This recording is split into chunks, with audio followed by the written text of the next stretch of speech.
Hello, everybody, and welcome to the Unusual Conversations podcast series, which is part of the Authentic Leadership podcast.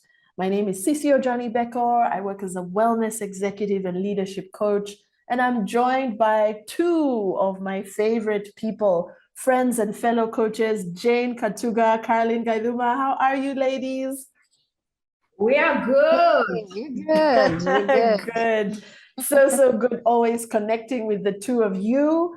Now, for our dear listeners, those of you who might be listening to us for the first time, this is the Unusual Conversations podcast series.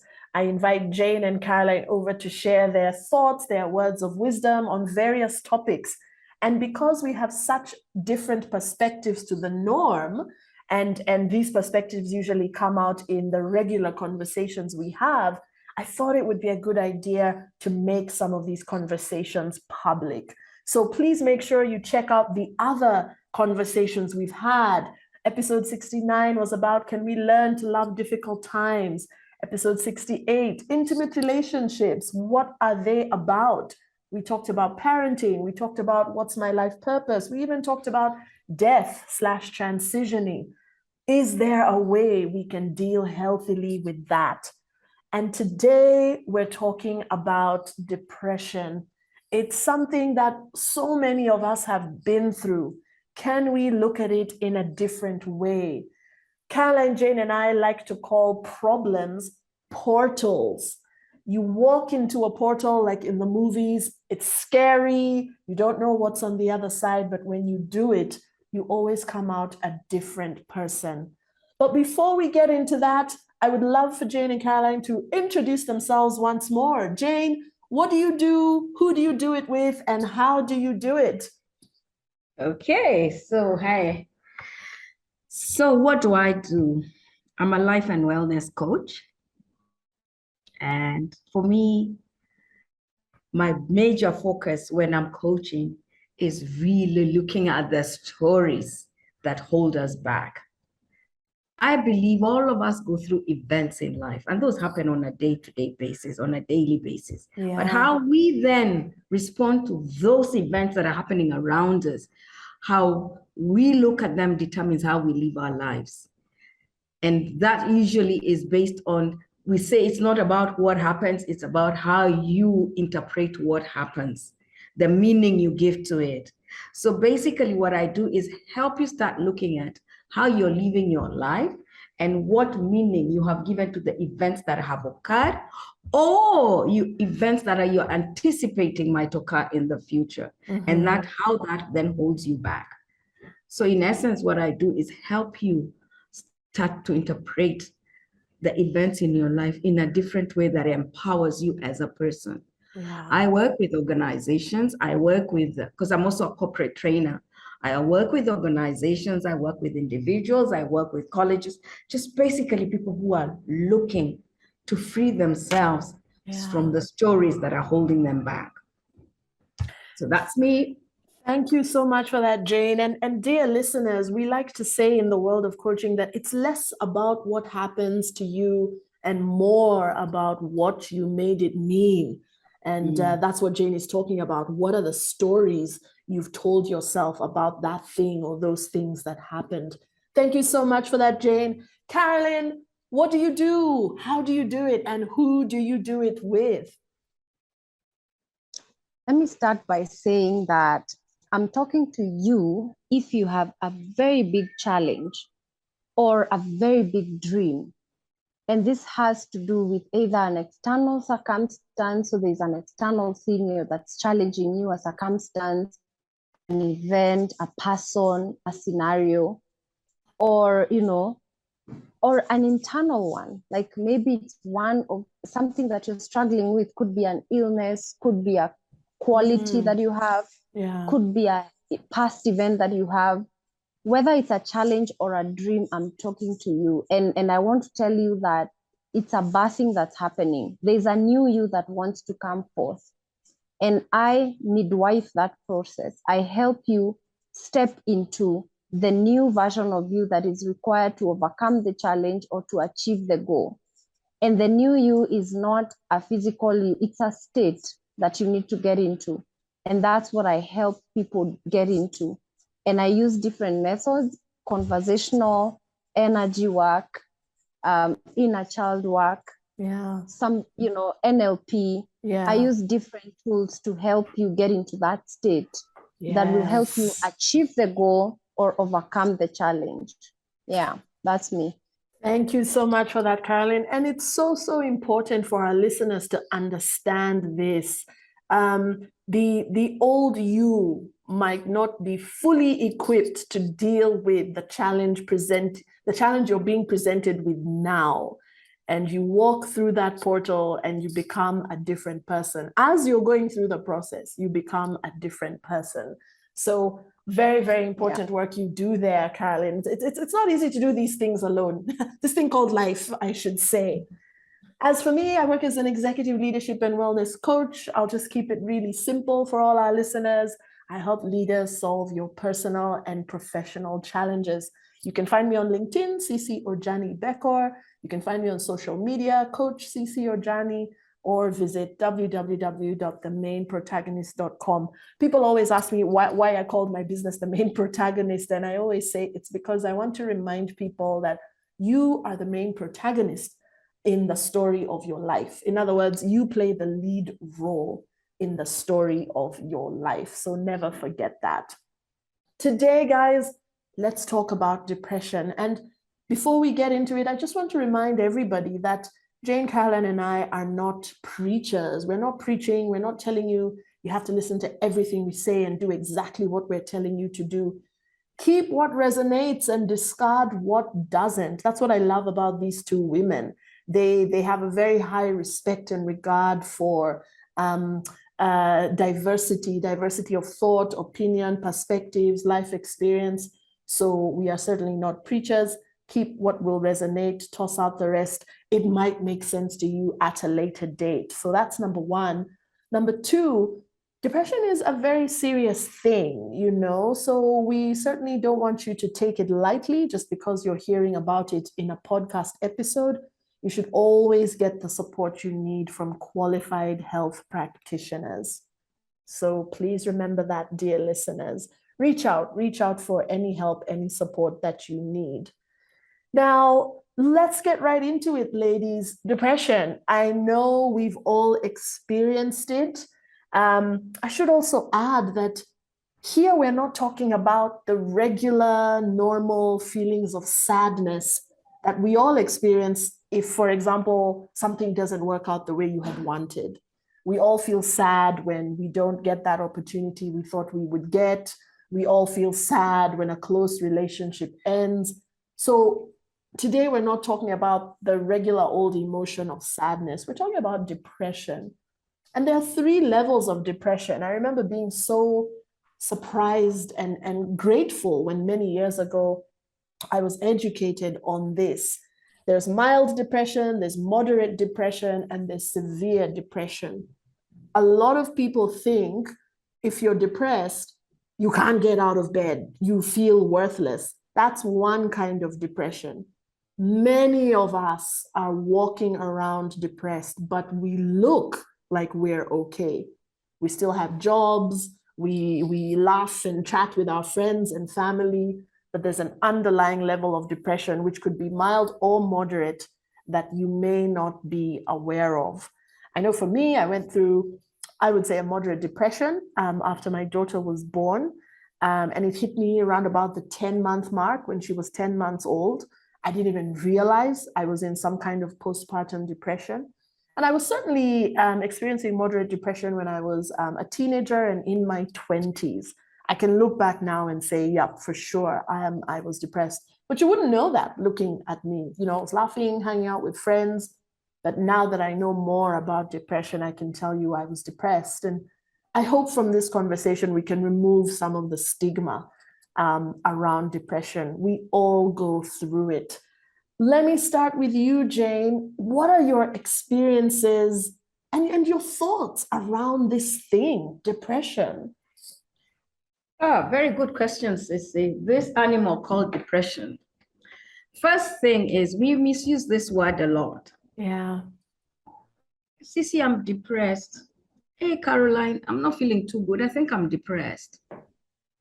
Now we are even going to Dr. Google and finding out, symptoms so that we can now, justify what we're going through or explain to ourselves what we're going through and call it depression. Yeah. I like what you said in the beginning, sadness is not depression. Yeah. And for sure, when we are grieving, it's not necessarily depression. Depression, yeah. We have lost something in our lives, we have lost someone in our lives, and we are grieving. Yeah. So I like to look at, depression as an interruption or flow of your wellness. And that interruption, first of all, wellness here is determined only by you, not by anybody else. So you're going through a time in your life when you start feeling like your thoughts and your emotions are beginning to attack you. Yes. And everything that you look at, you don't see any positive, anything, no vibe of positivity in it. Yeah. Everything you look at, you feel like you're just about to lose something. I'm going for an interview. Oh no, I can't make it. Look at me. Yeah. Who will even look at me? So you get to a point where all the thoughts that you're really creating within yourself, in your mind starts working against you. It tells you all the things that you cannot do. You get to a point where you start feeling like, so what is working in my life? Yeah. What's the point? Nothing is What's working. the point? Yeah. And those thoughts, though they play in the background, they become very critical in your life, because everything that you see when those thoughts start to play in the background is from those eyes. Yeah. They taint everything. They taint everything. Everything. Yes. And I love what you're saying, Jane, because your thoughts are attacking you. Your thoughts are attacking you, and they do taint everything. They taint your view of life, and that's why married people sometimes take their own lives. That's why people who are parents sometimes take their own lives, and everyone on the outside is going, "Oh, that doesn't make sense," but to the person who was depressed, it made complete sense at the time. Complete sense, because you feel worthless, you feel like nothing is working, and it's pointless to even attempt anything. And the best way is to off myself out of this world. So it's a place, it's something that people go through. Yeah. It's like you said earlier, we may not even be aware we are going through that. Yes. High achievers need to be very, very careful with this one. Smart people who've been told, oh, Jane, you're such a superstar. Oh, yes. And I go on stage need to be really careful with it, because I go on stage and I bring the stardom, the super stardom, Yeah. But when I am back in my house on my own, the truth comes totally out. different. So, yes. Yeah. And you know that you've just been acting there. Yeah. I've gone through it as well with my second daughter. I went through postpartum depression. And at one point when I lost both my job and my marriage, broke, and I went through a time where I was wondering, so who is this? The two things that identified who Jane was, I felt like they had been taken away, and I didn't know who I was or even how to look at myself. I realized I had never really gotten to know who I was. I knew myself from the eyes of these other things. Through your roles, you mean? Businesswoman, mother, wife. All those. And then when that's gone, I mean, you're still a mom, obviously, but yes. Wow. It got to a point where I didn't even want to look at myself in the mirror. That I couldn't do. Yeah. Because it then meant, before I'd look at myself in the mirror, to have the mirror even, say, yes, you're looking good. But this time, the mirror was revealing who I had become, because when I looked there, the eyes that were looking at me were just a sad, lost person. Wow. Yes. Wow. So, yes. And you've, so instead of, don't this lose was your train of revealing me. thought. Say that again. So this was revealing who I was becoming. So mirrors for me were a no-no. Wow. Wow. There's so much importance, so many gems you've shared there, Jane. your thoughts, and we've talked Mhm. about this in previous episode, the power of our Mm. thoughts. And Mm. sometimes people don't understand what a coach means when they say you don't have to believe all your thoughts, because the Yes. world has elevated the intellect. But the intellect can only get you so far. And as you've said, Jane, sometimes it's your intellect that's attacking you. Attacking I'm not you, good yes. enough. No one loves me. I'm Oh. worthless. I'm, all this thing. It's so. Is there any point to my life? Is Look there at any me. points to my life? Things. There's nothing I'm good at. Look at me, Yeah. my marriage. Look at me, my job. Look at me, I'm a bad mother. Look at me. Oh, Yeah. yes. Yeah. Wow. And this, the other thing you said that was so key is this thing of roles. So you've identified so strongly with a particular role, and then that Yeah. thing goes away, and now you're Yeah. bereft. Now you're bereft, Yes. and you're wondering what's left. I've certainly been there. Yeah. I wasn't, I was that kid in school who the teachers were like, oh my God, you're so smart, you're so brilliant, especially in primary school. And now, as an adult and as a mother, I see the dangers of that, because I started to associate achievement with worthiness, and I became really, really bad at failure. So I can tell the listeners, I can tell you for free, I was probably depressed my entire life at uni, because I was just like, oh my God, this is what I want to do. I'm such a, I'm so this, I'm so that. Everybody else looks so happy and together and da da da da. And I was just feeling miserable. And I remember being relieved that my classes started at 10 in the morning or 11 in the morning, because it meant I could sleep in. That's the other thing that happens when you're depressed. You tend to sleep a lot. You're actually avoiding the world. Exactly. You're avoiding the world. You're avoiding the world. You're avoiding Actually avoiding walking the world. into that portal.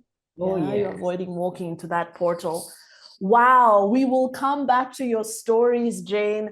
Carolyne, I'd love to hear from you. And so would our listeners, of course. What are your thoughts around this thing called depression, or your experiences? Wow. It's a loaded honestly, question.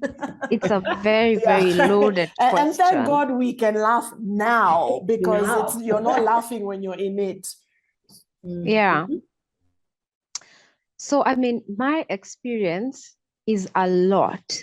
And, dear listener, I want you to know that I'm here having this conversation in this profession because I was initiated by depression. Yeah. And initiation is really like a rite of passage. Yep. Like I have earned whatever work that I do for my life, my purpose, because I walked through it. That was a fire that I walked through. Yeah. And so I want to share more than my experience. I want to share my perspective. Yes. That was born out of going through this experience. And one of the things that I want to share is that depression is a state of I am. Yeah. Is who you become after a series of things that have happened. And I know a lot of people want to say, oh, depression is the outcome of stress, but I want you to shift your perspective. So a human being is mind, body, and soul. Yeah. And they are within an environment. They are in an environment. So this I am depressed that becomes an embodied state, becomes a lived experience of someone, can start from any of those levels. It can start from your environment. Something can happen. And I know a lot of people have not been focusing on the impact of the environment. But let me tell you guys, this how we live as human beings is not our natural environment.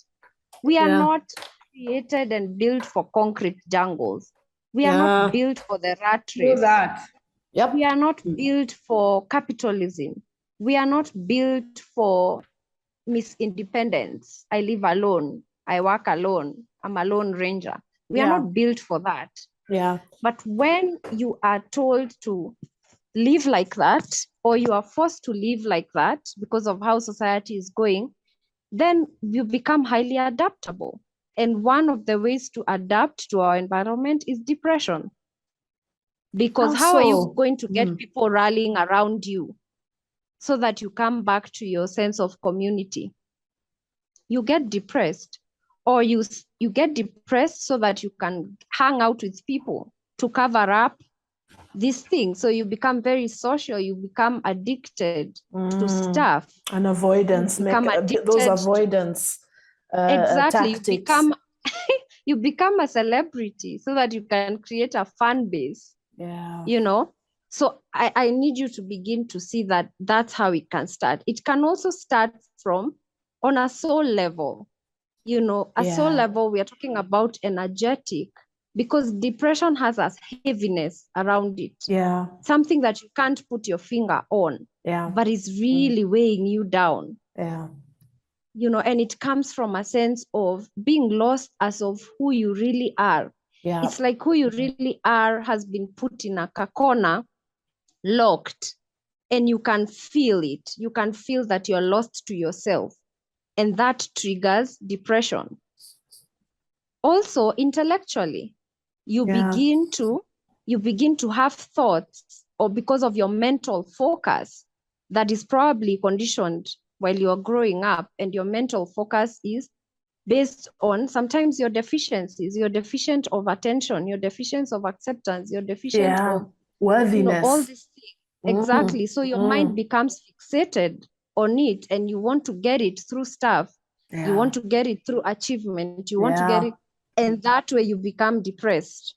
So it can start on all those levels. But then as you're saying, it's on different levels. There's the mild one, there's the moderate, there's a severe one. I had what they called, I remember looking at that paper, the diagnosis was major psychotic depression. That was my diagnosis, written on paper.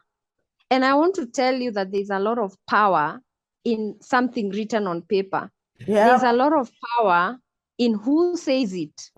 So there's this guy with a white lab coat in an office written psychiatrist, MSc, with many degrees, PhD, BSc, MD, and you're like, God, many acronyms, and you're like, oh, this, you must sealed. My fate is sealed. And then you know what your mind does? What you focus on, your subconscious mind expands. And so you begin to walk and talk this label. And you begin to believe that this is all you can be. And you begin to want people to understand that, to accept that, and treat you accordingly. Let me tell you, it begins to be a real monster that eats you from inside. Until you decide that I don't care who said it, I don't like it, and I'm changing it. Period. And that's the level that I want to tell the listener that is achievable. Instead of using the labels and the experiences to launch it further down, to anchor it, to help to feed it, to help it grow. Exactly. We are not saying that it's not serious. It is serious. It is serious. And it's something that needs people to talk about it. But I want you to say to tell yourself and to understand that what matters is your experience of it. If you don't want any experience, it is within your power to change it. So, but then change starts from acceptance. That I want to accept that this is how my life is. I want to accept that because acceptance brings awareness. You begin to see the thoughts that you need to change, the perspectives that you need to change, the actions that you need to take, the medicine that you need to take, the diet that you need to change. But you're not doing all that from a place of helplessness. Exactly. You're saying, I'm taking over my life and I'm turning this thing around. You walk into the portal. This is my starting point. Exactly. You walk into the portal. I remember, Carolyne, you're talking about when it's written down on paper and who is saying it. By saying that, me listening to you, you've just helped me realize that for me, when I was in uni and the counselor, I finally decided after so many years of not wanting to accept. You talk about accepting. See, I'm a high achiever. No. This is just a minor hiccup I'm going through. Yeah, right. It lasted years. I finally took myself to see the therapist at the uni campus. And everything I described to him, he was a very, very helpful man. That was a turning point for me, that therapist, the conversation with him. And for me, my diagnosis was generalized anxiety disorder. That was one of them. GAD. And you've just helped me realize that I did not wear it. I looked at it and I still remember the printouts he had given me to read up about it. I read up about it and I said, I'm going to do something about this. And thankfully for me, that therapist said, there is stuff you can do about it. So I'm hearing you talk, Carolyne, and I've just had an epiphany and gone, oh my God, the way I was dealt with and how I chose to approach it. Because it's like what you're saying, Carolyne, you can start wearing it and now it becomes your It's because identity. people don't move beyond validation. So there are steps to getting out of it. The first one is acceptance for yourself. Yes. The second one is validation. Where your experience is validated by someone. It's like, yeah, you're not, your perception is right, that this is not normal. What you're feeling is not normal. That's fine. But most people stop there because it's comfortable. Nobody ever tells them, do you want out?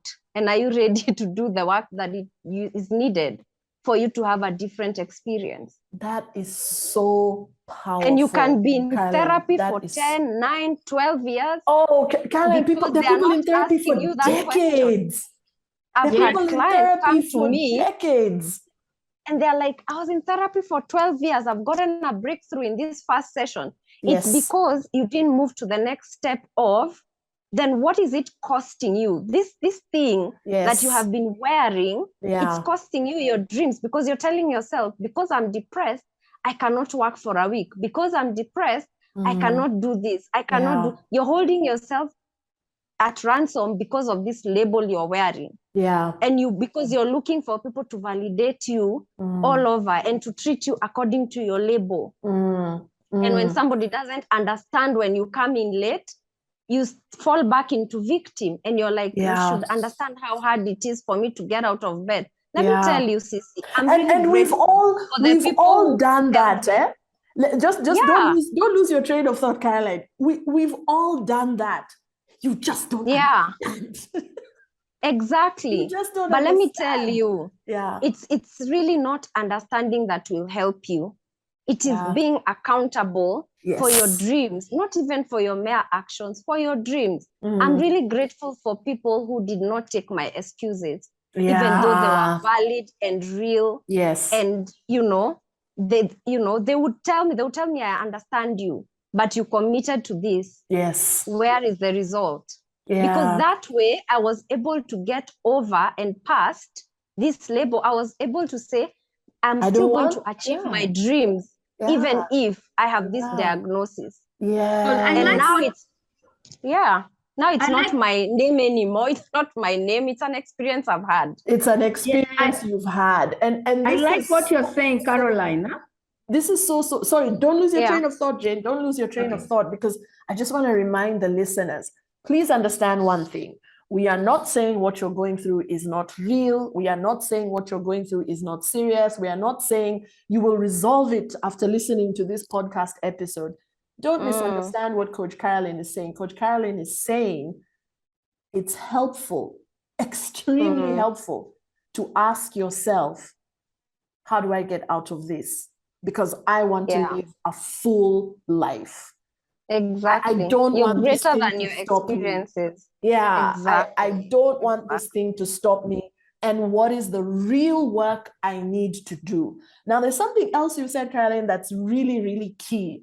Acceptance of this is where I am. In Kiswahili, you'd say, nimefika hapa, because there are so many depressed people who are in complete denial, and we see them. We see them drinking, trying to drink the depression away, to be happy, the happy person. That was one of my tactics. You know, back in the day, my happiness, it was real, but it also wasn't real. I was just, it was just a distraction. I was trying to get away from the discomfort of it. Jane, what are your thoughts? You know, I was just going to say, I like what Caroline said, because I remember when I started getting my coaching, my coach just said, Jane, you know, you're married to your labels. And I was like, what again? You're married to your labels. I was Jane, like, you're married to your labels. You're married to your problems. Gosh. Mrs. Label. And she said to me, listen, every time I talk to you, it's you come back with the labels and you almost want to justify why you are where you are. She only asked me, you know, if you want to work with me, I need you to tell me, what is it that you're committed to your labels or to finding healing? Wow. And I was like, what? Yeah. She says, yeah, that's all I need you to do, because you know what? You keep telling me this. You're like a broken round record. You speak about the same thing all the time. And I cannot help you that way. Wow. And I was like, how, you know, at some point I was like, how dare she talk to me like that? How dare, this is what I know. She doesn't understand. Caroline, she didn't understand my situation. She know how much she's pain so cold. She's so cold. She doesn't get it and all that. And she looked at me and she says, I just need you to tell me which one you want. Then we can now focus on that. So she says, so I looked at her. I said, of course I want healing. That's why I'm here. I said, okay, can we drop all those labels? Yeah. And she said, if you didn't have a label for them, what would you call what you're going through? And she said to me, for me, it was some trauma, depression, something like that. That's what I was told I had. And she says, there are many people who have gone through traumas, and I'm not in any way minimizing what you've gone through. Yeah. But you've got to tell me whether that's what you want to sit on for the rest of your life, what you went through. Wow. Or you can use it to elevate yourself to the next place. And this is what I wanted to say about depression. One of the things I realized, when you look at the word depression, it's about depressing something, suppressing it. Yeah. Yeah, so it's not coming out. And I remember my coach asking me, if you were not suppressing it, depressing it, what would you be doing? Yeah. And I don't know. I said, I suggest I would be expressing it. Yeah. And she said, there we go. So how we are going to do this is start expressing it.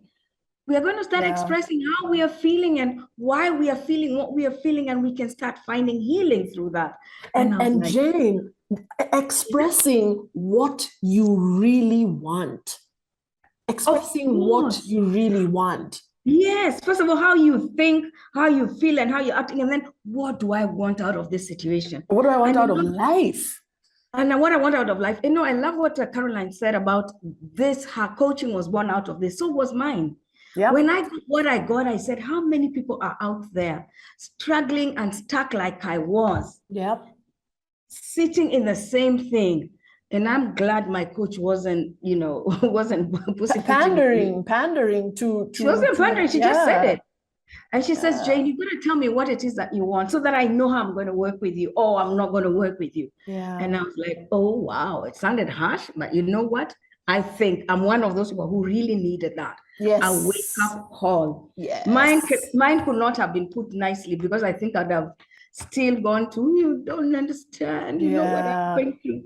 Oh, I was given that. And you needed the I needed slap, that. a kind of slap, a reality check or something. Yes. And what I really got to see is I had let my mind control everything.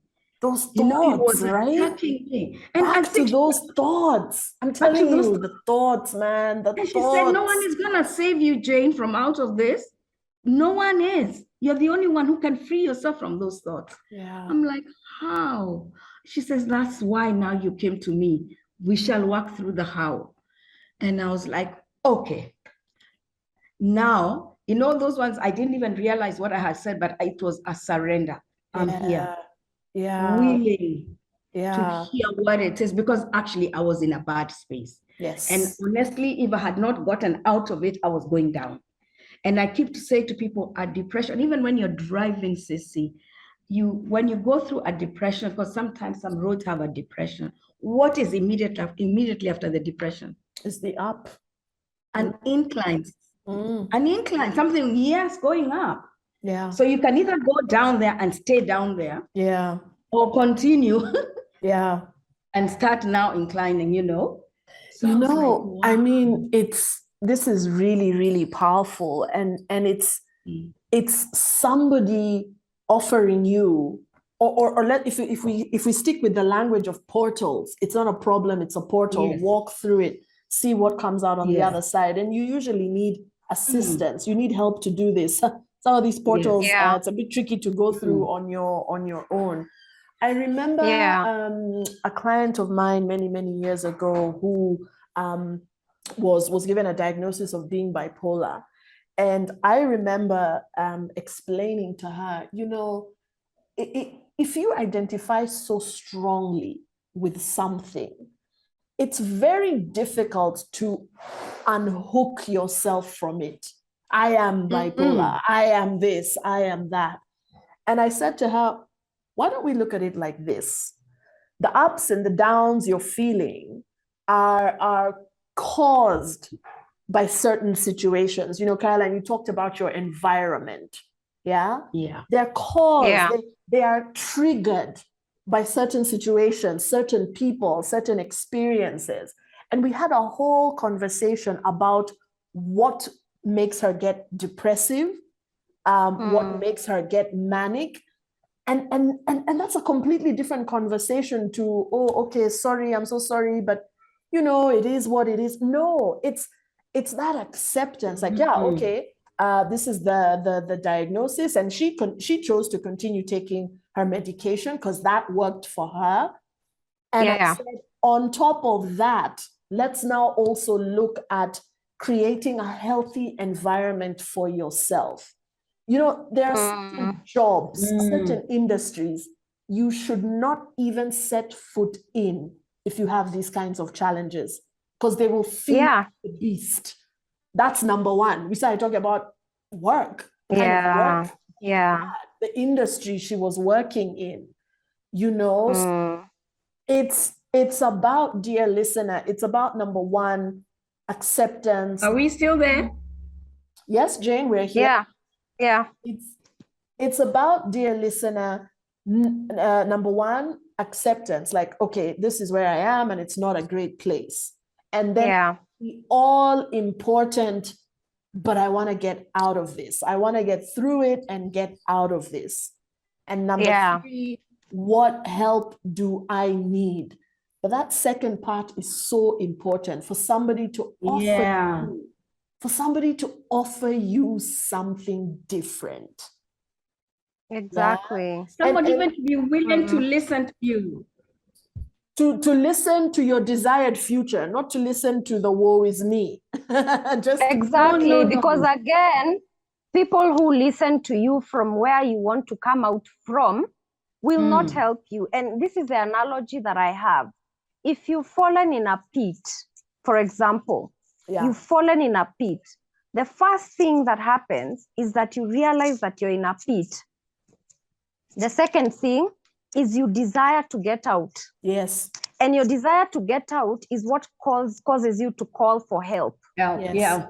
Now, when you call for help, the person who will come to help you, if they jump in the pit with you, they cannot help you. And that's what we want when we are telling people to understand us, because nobody can understand you unless they are in your shoes, which means they have to get into the pit with you, which means they will not help you from that position. Because you both need help. Exactly. So you need somebody who is out of the pit to throw you something or to pull you out. Now, this pulling you out is actually the effort that you need to make to get out. The effort that you need to make to shift your mindset, to detach from this label, to desire a different experience. That's what being pulled out looks like, not being understood and being told, Woishe, come into the pit with me. Sometimes, you guys, let's have a party. Let's have a party. Someone told me something, Sissy, and I'll never forget what they said. They said, be careful what comes after I am, because it always comes back looking for you. Yeah. And that person who's helping you get out of that pit is not allowing you to say, I'm depressed. I'm experiencing some depression. There's a very major difference. Yeah. Yeah. And therefore, I just need to know how to deal with it when I go through these moments, because it's a state. Yeah. Yeah. Yeah. So, but when I am owning it. Guess what happens when you start owning stuff? So even when somebody throws the rope, you're not even going to be able to it. see it. You're not even going to be see able to it. see it. And I'm even thinking, okay, you've thrown the rope. How do I get out? Yeah. You have to grab it. And You come and get me out. Come here. Yeah. Climb down, Come here climb down and come and get me out. And we'll I be love both the stuck. analogy. I love the analogy, Caroline. It's about somebody outside the pit throwing you a rope because you'll need to do some work. And here's the thing, ladies. Exactly. One of the things that, because I'm a swimmer, swimming is my thing. And when you're in a pool and somebody starts to drown, do you know the worst thing you can do is jump in if you haven't assessed the situation, because the adrenaline is going, so the person becomes quite strong, they can pull you down with them. You need to be super duper strong and super duper aware of the size of the person that has jumped in. Obviously, if you're dealing with a baby, we can jump in and rescue the baby. But if an adult is drowning, you've got to throw them something for them to grab onto. Yes. You have to be remarkably adept to decide to jump in and pull the person out. They can pull you down with them. Yeah, and the swimmers understand what I'm talking about, because completely. The natural instinct is, let me jump in and save this person. Hey, my friend, they might be stronger than you and they've got that adrenaline going. They can pull you down. So it may seem counterintuitive, it may seem cold and distant, but it's not, dear listeners. You want those people who will say, I see something else for you. I am so sorry for what you're going through. See, that's the other thing. It's not about fake positive thinking. Oh, come on, snap out of it. Let's, I'm so sorry that this is happening for you and to you. Do you want to get out? Yeah, like what do you want? I can help you. I can, whatever it is, but it's that example of the person is out of the pit or out of the pool and throwing you a line. The line, the rope that will save you. And therefore, there must be effort on your end. Yeah. And that's really what I wanted to add something on the effort, because in my experience, I have seen, if you look at anyone dealing with any illness and they have to run their life normally and they are not in victim mindset, they do understand that they cannot compare themselves with other people. Sometimes it takes so much more for me to attend a meeting than it does for you guys, because of how my brain and my, mental health is designed. Same way, if we were to go for a meeting and somebody who is disabled and uses a wheelchair has to use more effort, more things to facilitate them to be present to that meeting, we might arrive there at the same time, participate the same way, but it took them more to show up than it did most people. And they are not seeing themselves as victims. So that's the other thing you need to accept, that if you're going through depression or anxiety, it might take you more. And that's where you are being shaped and formed. Because this is how, this is how transformation happens. You get an experience that everyone doesn't, so that you can become, different from everyone else. You can own your purpose. Yeah. Because your life is a specific curriculum for your purpose. Yeah. So maybe Sissy didn't need to go through depression for her to step into her purpose. Maybe she needed something else. Yeah. Yeah. So look at it from that perspective and think, maybe the extra work that I need to do to show up in the way that I am needed to show up, or the way I want to show up, is what is actually shifting me and transforming me, so that you're willing to do the work. And it's the thing that will make you more, what's the word? More knowledgeable. I've been in it. I've been through it. And dear listeners, a lot of coaches, a lot of psychologists, a lot of counselors, we choose these careers because we've been in it. We've been through it. And it's very easy. I can't talk about psychologists and psychiatrists, but for coaches, it's very easy for somebody to wake up one day and decide to become a coach. But those sorts of coaches are very easy to spot. They lack depth. They lack depth of experience. And that doesn't mean you're a bad coach. That doesn't mean you won't be effective. But when your coach tells you, yeah, I've been through that, that's very powerful, because now the client is staring at somebody who is on the other side and saying, walk through the portal. I can show you, I can help you, I can support you. Jane, were you going to say something? Yes, I was just going to add something right there so that I don't lose this. Any listener on the call today who's gone through any depression or is going through depression is to remind themselves, you have depression, it doesn't have you. Yeah. And I think it's not you. It's not you. Yes.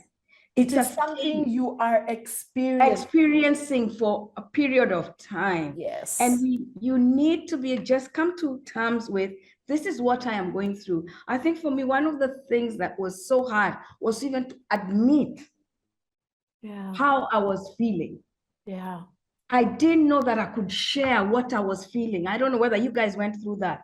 I didn't know that I could even say, this is how I feel. I don't feel like waking up. I don't feel like combing my hair. I don't feel like showering. I didn't know I could share that. Yeah.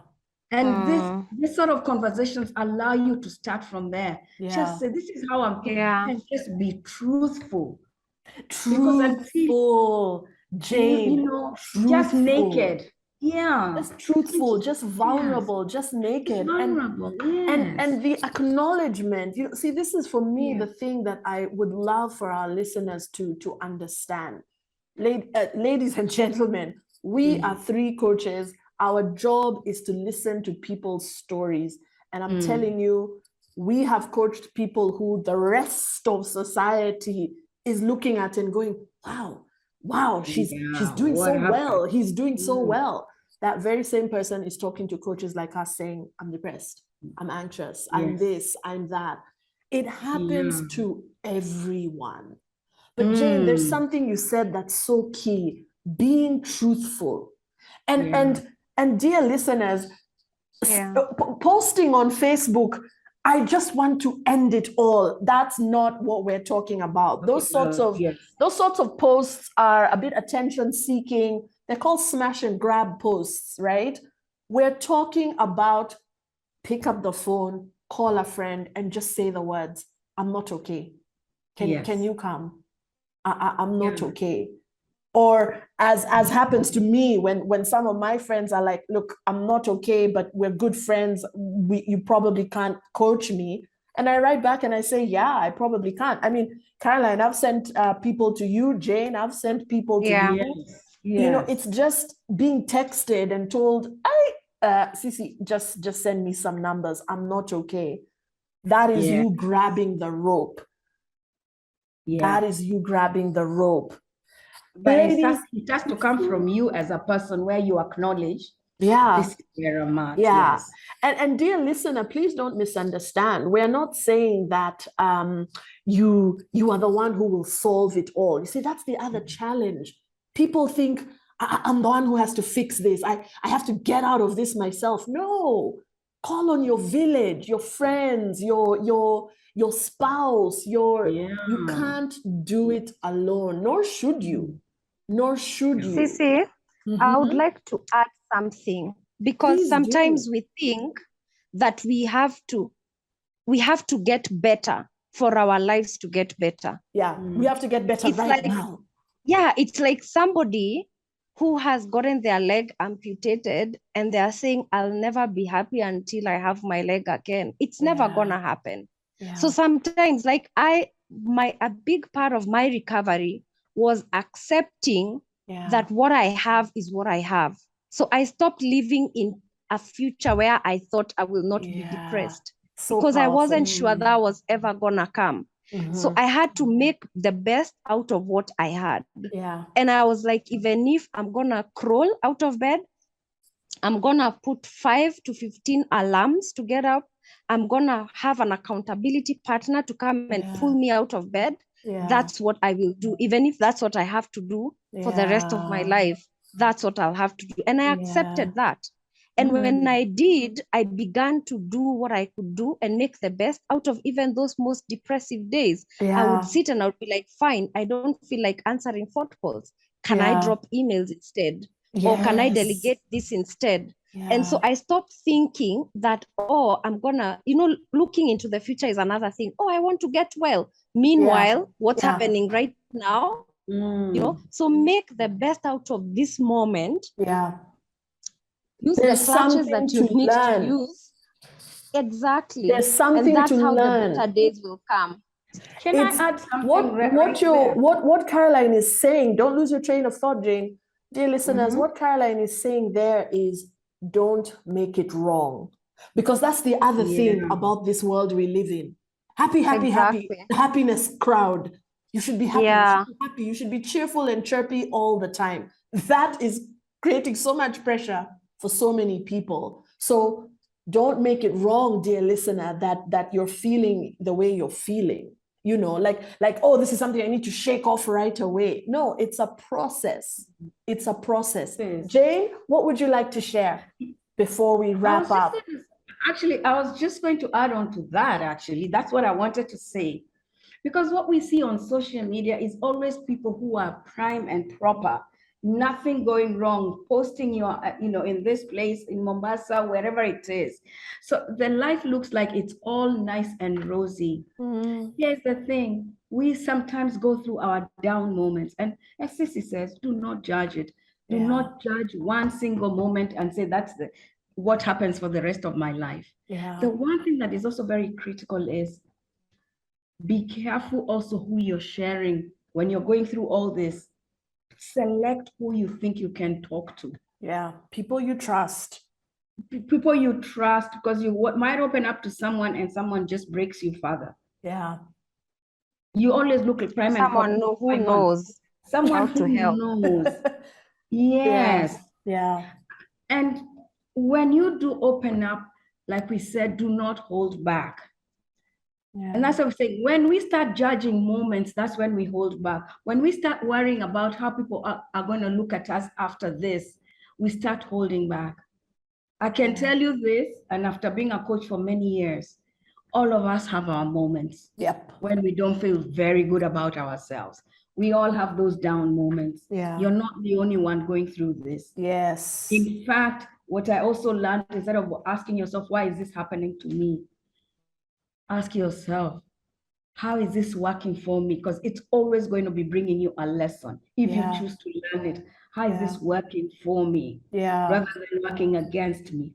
So really, I just wanted to remind us, be careful who you talk to. And when you do open up, it's not about looking bad or judging the moment.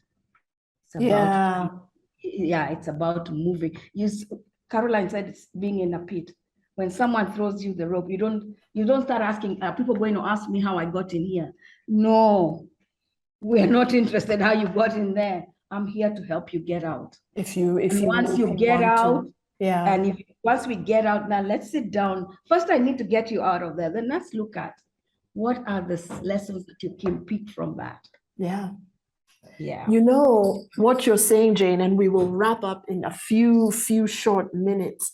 What you're saying, Jane, reminds me of this metaphor.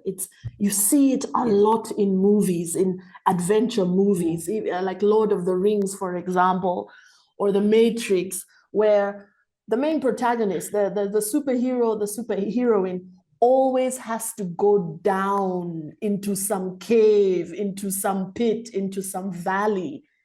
And then when they come back out with the superpowers that they didn't have before. And our hope, dear listener, is that you can take that journey. Don't make your depression wrong. Don't think there's something wrong with you.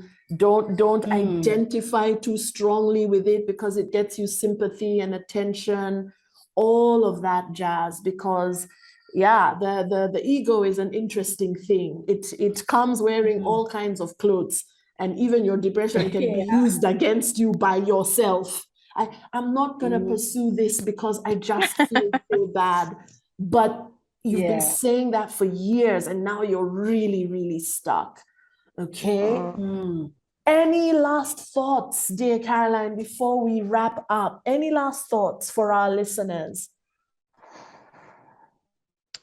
Should I start? Yes, please go ahead. Okay. Well, what I would want to tell the listener is that you are enough. There's no experience and no circumstance in your life reduces you or even adds to you. You are complete, you are enough. All these are just experiences you are having. For what? For choice of experience, you know? For your and growth, you can your choose. elevation. Exactly. And it's really to refocus you to really what you want. What experience do you want to have? What do you want to create in this world? Yeah. And why should anything stop you? Yeah. Because you're infinitely powerful. So whatever challenge that you're given, work with it. I mean, plumbers work with gravity to pipe our houses. They don't complain about gravity, that it's resisting the way the water is flowing. They just work with it. Yeah. So do that with whatever challenge that comes to you, and you'll find that your mind will transform. Yeah. Because you'll have to find new perspectives to negative situations. Yeah. You'll have to find the silver lining in every cloud. Yes. And in that way, you begin to see the good in everything and how everything is actually orchestrated to work for you. Yeah. And that's really the goal. The goal is to see the divine in everything, the soul of everything. And you only get there if you allow yourself to work with whatever circumstances you're given. Yeah. And lastly, if you're depressed, find the right help. Yes. To transition, combine therapy and coaching, because therapy will validate you, will talk about the problem and where it's coming from. Coaching will hold you accountable to create what you want, despite and in spite of the depression. Yeah. And, you know, all the best, and everything is working for your good. I love that. Thank you, Carolyne. What about you, Jane? Last words of wisdom? Yes, I like what Carolyne said. You're enough. When you've caught yourself criticizing yourself, you need to remember the divine makes no mistakes. You're not a mistake. In fact, you're a miracle just being there. Yeah. Okay. Now, believe it or not, this took me a long time to wind it up in my head to understand that even the situations that I've gone through, these experiences, that I chose them for my own growth, for my own expansion. And if you look at us, we are told what doesn't break you makes you. What you go through really as a person, and something that you think you can never overcome and you're able to overcome. When you look back, you're like, wow, look at me. You know, I've really overcome and I've really grown. And that's what innovations are all about, you know, breaking those barriers, going beyond what you thought you were able to do. Yeah. You are special in the divine's eyes. We are all playing a role in this life. Yeah. And when we say reach out, we are saying, believe it or not, there's someone out there who's able to help you walk through. There's someone out there who's gone through what you're going through right now. Yep. And has overcome it. Yeah. Don't be scared to reach out. When we as coaches work with you, we don't judge you. We don't judge the moments you have gone through. We don't judge the choices you've made in the past. We You know, don't. even us, we've done stupid things. We've done dumb things. We've done things that we're not totally proud of. Yeah, we're not, there's no Here's the judgment. thing. Yeah. All we look at is continuing your life in the way you are. Is it working for you or working against you? Yeah. And if you now recognize it's working against you, are you willing to do what it takes for it to start working for you? And you have the power in you.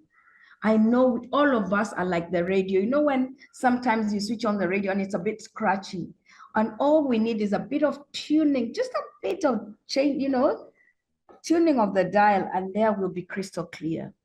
It's just something like that you require. Yeah. We as coaches are saying, if you're going through any depression right now, don't beat yourself up. It's time to recognize what you're going through, call it by name, reach out to someone. Yeah. And someone, for sure, we will be there. Grab that rope, reach out and grab that rope. Dear Yes. listeners, for me, all I will say to you is we all go through this. We all go through this. There's nothing to be ashamed of. If you're feeling ashamed of talking to your friends about it, I don't know, maybe you need new friends because there should be at least one person in your life who you don't feel judged by. Reach out to that person. We as coaches are more than happy to work with counselors, therapists, psychologists, psychiatrists. We actually do work a lot with those other practitioners as well for the benefit of helping the client. What you're going through isn't easy. Please don't think we think it's easy. We've been there. It's not easy.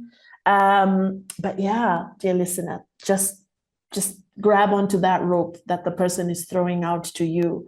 And it takes different people, different lengths of time to go through the process. That's the other thing I just want to mention. For somebody, it might take a year. For somebody, it might take 6 months. For somebody, it might take longer. But there are so many powerful, powerful gems of wisdom and experience that you can get even from a dark time like being depressed. So thank you so much for having the courage, dear listener, for tuning in and listening to the very, very end. Please reach out for any support that you need and walk through that portal. Walk through that portal and see what comes out on the other side. Thank you so much, Jane. Thank you so much, Carolyne. It's always such a pleasure and a privilege working with you. And one more thing, dear listeners.